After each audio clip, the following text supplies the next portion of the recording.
Hello students, welcome to the PND coaching classes learn easily and smartly. तो आज हम पढ़ने वाले एक क्वेश्चन जिसमें बोला गया है what do you mean by prudential. तो इस क्वेश्चन का मतलब है प्रूडेंशियल का मतलब आप क्या समझते हैं, आपको यहाँ पे समझाना है। या इसी को आप ऐसे बोल सकते हैं कि प्रूडेंशियल रीजन, प्रूडेंशियल कारण क्या होते हैं, आप उससे क्या समझते हैं, आपको समझाना है। तो चलिए देखते हैं आंसर। तो इसके पहले स्टूडेंट्स की हम देखें कि प्रूडेंशियल रीजन या प्रूडेंशियल क्या है, ये क्यों आया, पहले उसको समझते हैं। आज से बहुत सालों अगर पीछे जाते हैं, जब राजा और महाराजा का समय था, तो उस समय क्या होता था स्टूडेंट्स, जो राजा महाराजा थे, जो किंग थे, वही सारा काम खुद ही संभालते थे। जैसे कि कोई लॉ बनाना है, कोई कानून बनाना हो, या फिर उस कानून को लागू करना हो, इम्प्लीमेंट करना हो, या अगर किसी ने उस लॉ को फॉलो नहीं किया हो तो पनिश करना, ओके, यानी कि सजा देना। ये सब काम जो है वो पहले राजा ही करते थे। लेकिन अगर हम अभी की बात करते हैं तो अब इन सब चीजों के लिए, इन सभी कामों को या पावर को जो है वो शेयर कर दिया गया है। किसी एक इंसान के पास अभी सारे पावर नहीं है कि लॉ भी वही बनाए, उसको इम्प्लीमेंट भी वही करे और उसके लिए पनिशमेंट भी वही करे। तो पावर को जो है वो शेयर किया गया है। तो यहीं से आता है पावर शेयरिंग का कॉन्सेप्ट, कि पावर जो है, जो शक्तियां हैं, वो शेयर की गई है।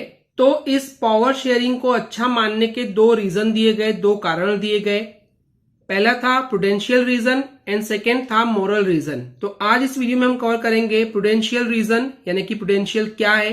तो चलिए देखते हैं इसके आंसर को। तो यहाँ पे एक वर्ड है स्टूडेंट्स, प्रूडेंशियल। प्रूडेंशियल का मतलब होता है समझदारी, यानी कि सोच समझ के या बुद्धिमानी से लिए हुए फैसले। ओके, तो ये जो प्रूडेंशियल रीजन है ये बेस्ड थे प्रूडेंस पे। प्रूडेंस यानी कि सोच समझ करके लिए गए फैसलों पे डिपेंड करते हैं। या फिर यहाँ पे जो कैलकुलेशन किए जाते हैं, जो हिसाब लगाए जाते हैं, बहुत ही केयरफुली यानी कि सोच समझ के ध्यान से लगाए जाते हैं कि कितना फायदा होगा या फिर कितना नुकसान होगा।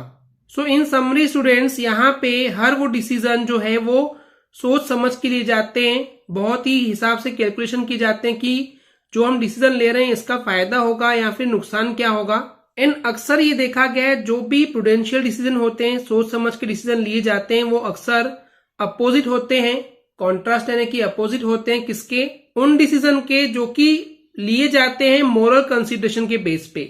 मोरल कंसिडरेशन यानी कि स्टूडेंट्स, जो हमारी नैतिक सोच होती है, या हम ये सोचते हैं कि भाई नहीं, अगर पावर शेयरिंग होगी तो एक के बदले बहुत लोग काम करेंगे, तो मिलजुल कर काम करेंगे, तो ये हमारी नैतिक सोच अच्छी सोच होती है। तो मिलजुल कर काम होगा तो ये अच्छा ही होगा। तो ये है मोरल कंसीडरेशन। तो जनरली सिर्फ हार्ट के बेस पे, इमोशंस के बेस पे, सोच के बेस पे जो डिसीजन लिए जाते हैं उससे हमेशा अपोजिट डिसीजन देखने को मिलता है प्रूडेंशियल डिसीजन, क्योंकि वहां पे बहुत सोच समझ करके डिसीजन लिए जाते हैं। और इस प्रूडेंशियल रीजन में ये भी माना गया है कि जो आउटकम आएगा वो बेटर आएगा सोसाइटी में, इस प्रूडेंशियल रीजन के बेस पे, पावर शेयरिंग की वजह से। तो कुल मिलाकर के स्टूडेंट्स यहाँ पे यही है कि प्रूडेंशियल रीजन में पावर शेयरिंग को इसलिए माना गया है क्योंकि यहाँ पे सोच समझ के कैलकुलेशन के बेस पे डिसीजन लिए जाते हैं और इससे सोसाइटी को, समाज को एक बेटर आउटकम मिलेगा। तो ये था prudential reason. I hope students आपको क्लियर हो गया होगा। अगर आपको हमारी वीडियो से कुछ भी सीखने मिला या नॉलेज मिला तो प्लीज हमारे चैनल को सब्सक्राइब कीजिए एंड वीडियो को लाइक जरूर करें। आज के लिए इतना ही, थैंक यू।